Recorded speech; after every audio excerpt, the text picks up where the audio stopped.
book review for you.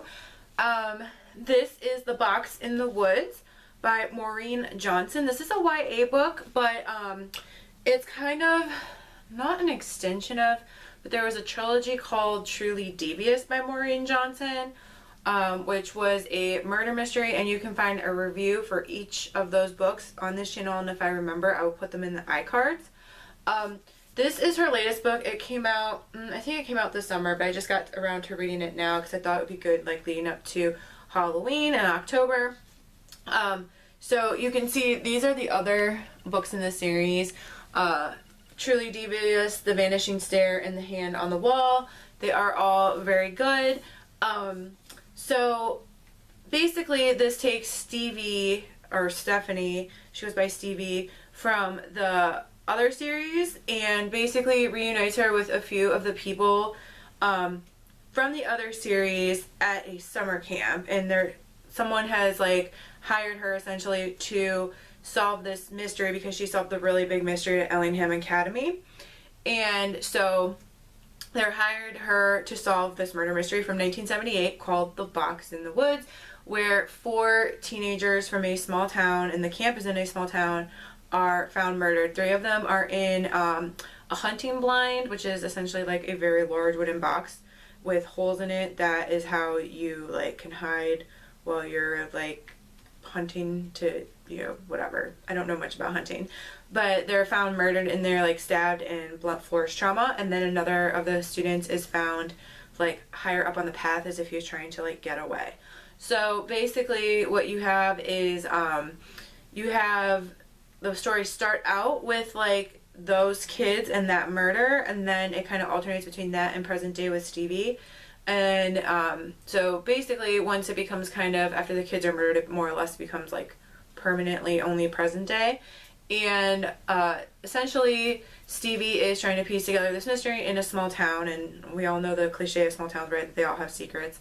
So she's trying to piece together this mystery. One of the things I enjoy about this is in the style of Agatha Christie is Maureen Johnson has a reveal at the end where like all the suspects are like brought together into a room, and she basically, you know, walks through like all the evidence and all the pieces, parts, and the motivation, and then reveals like who did it or whatever. So I like that, and I like that in the Truly Devious books as well. So something that you should note is, like I said, it is YA, so the characters are like, you know, in that like 17, 18, 19 kind of year-old range, I would say.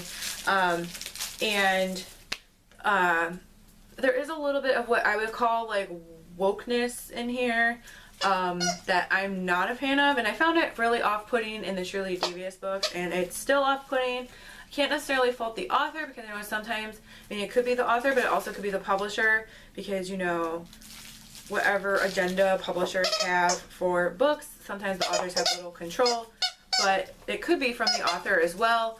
But it's kind of a turnoff to me. It's one of the reasons that I've kind of stopped reading a lot of YA and kind of gravitating towards like historical fiction and women's historical fiction and adult historical fiction or adult fantasy.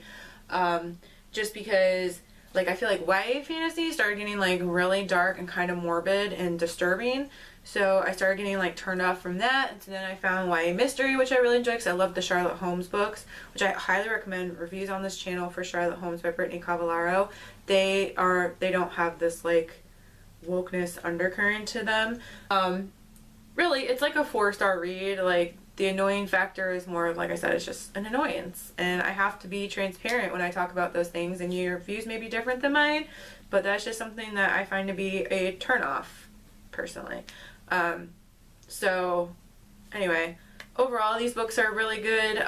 Same thing with the Truly Devious. The mystery part is really good. You know, stick with what you know, right? Like, you're great at writing mystery, stick with mystery. So, Box in the Woods, Maureen Johnson. I know this kind of sounds like a negative review, but it's really not. So, but yeah, so YA, I don't know if I'll be doing another YA one anytime soon. I'm currently reading A Tale of Two Murders by Heather Redman, which is historical fiction and mystery involving a young Charles Dickens. And it's written like in that like that style from that time. So the language is just really different. So I'm enjoying reading that. And I'm really not sure what I'm going to read now. I do have another contemporary coming, but this author tends not to include elements of that nature. And it's not even contemporary. I guess I would say it's almost kind of like new romance, which I never thought I'd be interested in. But it's the third book in the Well Met, Well Played. I think this one is Well Matched series. That's actually supposed to arrive today. So that should be coming. So I'll probably do a review for that because those books are fun and they have like a Renaissance fair like undercurrent vibe to them, which is cool. Trying to think of what else is on my read list coming up. I have a book called The Witch Haven, but I found out it's the first book in a duology. So sometimes I feel like I need to wait until the other book comes out, but I might read that. And I still haven't read Dreams of Gods and Monsters, I think, by Lanny Taylor. I started and stopped, and that's the last in that trilogy, so I'd like to read that someday. I have some more like historical fiction. I have, I think, A Deadly Fortune, this book that takes the Bronte sisters and they solve murder mysteries. So I'm really feeling the murder mysteries and like historical fiction vibe lately, so you can expect more reviews of that in the near future. So right now that's all I have. If you are into introverted lifestyle, which I should have done this at the beginning and didn't, which to me is book reviews, potentially writing videos, crafting videos, sometimes shopping hauls from either, Sephora or, something from like Home Goods or TJ Maxx or Marshalls, Dollar Tree sometimes. If you're into things like that, then that's what this channel is about. So you are a like-minded soul person, and I hope that you will hit that like button and subscribe. And like I said, kind of sounds like a negative review, but like I kind of just went off on a tangent. The murder mystery part of this book is actually really good. So in the meanwhile, stay introverted. Bye.